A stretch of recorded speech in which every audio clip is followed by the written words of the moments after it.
ದೈವಾರಾಧನೆಯ ಬಗ್ಗೆ ಕಥೆಯನ್ನ ಮಾಡಿದಾಗ ಅದು ಅದಕ್ಕೆಷ್ಟು ಪ್ರಾಮುಖ್ಯತೆಯನ್ನ ತಾವು ಕೊಟ್ಟಿದ್ದೀರಿ ಅಂತ ನಾವು ನೋಡಿದ್ದೀವಿ. ನೀವು ರಿಸರ್ಚ್ ಆಂಗಲ್ ನಲ್ಲಿ ಹೇಳಿದ್ರಿ. ಬಟ್ ಒಂದು ದೈವಾರಾಧನೆಯ ನಟನೆಯನ್ನ ಮಾಡುವಂತಹ ಟೈಮಲ್ಲಿ ಅದು ಕಾಸ್ಟ್ಯೂಮ್ ಇರಬಹುದು, ಅಲ್ಲಿ ಬಳಸುವಂತಹ ಪ್ರಾಪರ್ಟಿ ಇರಬಹುದು, ಅದು ಒಂದು ತಾಸೇನೆ ಇರಬಹುದು. ಅದಕ್ಕೆ ಯಾವ ರೀತಿ ಪ್ರಿಪರೇಷನ್ ಇತ್ತು, ಅದಕ್ಕೆ ಯಾವ ರೀತಿ ಒಂದು ರಿಸರ್ಚ್ ಮಾಡ್ತಾ ಇದ್ರಿ ಅಂತ ಹೇಳಿ? ಅದಕ್ಕೆ ನಮ್ಗೆ ಡೈರೆಕ್ಟ್ ರೆಫರೆನ್ಸ್ಗಳೇ ನಮ್ಗೆ ಕೋಲಗಳಲ್ಲಿ ನಾವು ನೋಡುವಂಥದ್ದು, ಅಥವಾ ಇನ್ನ ನಮ್ಮ ಒಂದಷ್ಟು ಯೂಟ್ಯೂಬ್ ಅಲ್ಲಿ ಸುಮಾರಷ್ಟು ಅವರದ್ದು ವಿಡಿಯೋಗಳು ಬರ್ತಾ ಇರುತ್ತೆ.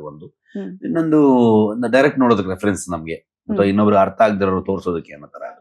ಅದರ್ವೈಸ್ ನಿಮ್ಗೆ ಆ ಎಲ್ಲಾ ವಿಚಾರಗಳನ್ನ ಇವುಗಳೆಲ್ಲ ಬರ್ದಿದ್ದಾರೆ. ಅದು ಹೇಗಾಗತ್ತೆ ಏನ್ ಕತೆ ಅನ್ನೋದೆಲ್ಲ ಸುಮಾರಷ್ಟು ಬುಕ್ಗಳಲ್ಲಿ ಉಲ್ಲೇಖ ಮಾಡಿದ್ದಾರೆ ಅದನ್ನ. ಸೊ ಮತ್ತೆ ನಾನು ಕೂಡ ದೈವಕ್ಕೆ ಸಂಬಂಧಪಟ್ಟಿರುವಂತ ಕುಟುಂಬದವನಾಗಿರೋದ್ರಿಂದ ನನಗೆ ಅದ್ರ ಬಗ್ಗೆ ಇರುವಂತದ್ದು, ಮತ್ತೆ ನಾನು ಎಷ್ಟು ಇದ್ರಲ್ಲಿ ಹೋಗ್ಬೇಕು, ಅದನ್ನ ಏನೇನ್ ಮಾಡ್ಬೋದು, ಏನ್ ತೋರಿಸ್ಬೋದು ಅನ್ನುವಂತ ಯೋಚನೆಯಲ್ಲೂ ಕೂಡ ಅದನ್ನ ಚರ್ಚೆಗಳನ್ನ ಮಾಡ್ತೀವಿ. ಸೊ ಆ ಪಾತ್ರ ಮಾಡ್ಬೇಕಾದ್ರೆ ಏನಾದ್ರು ನಿಯಮ ನಿಷ್ಠೆ ಪಾಲನೆ ಮಾಡಿದಾರ ರಿಷಬ್ ಶೆಟ್ಟಿ? ಅದ್ರ ಬಗ್ಗೆ ಎಲ್ಲ ಏನ್ ನಾನು ಹೇಳಕ್ಕಾಗಲ್ಲ. ಸಿನಿಮಾ ರಿಲೀಸ್ ಆದ್ಮೇಲೆ ಮಾತ್ರ.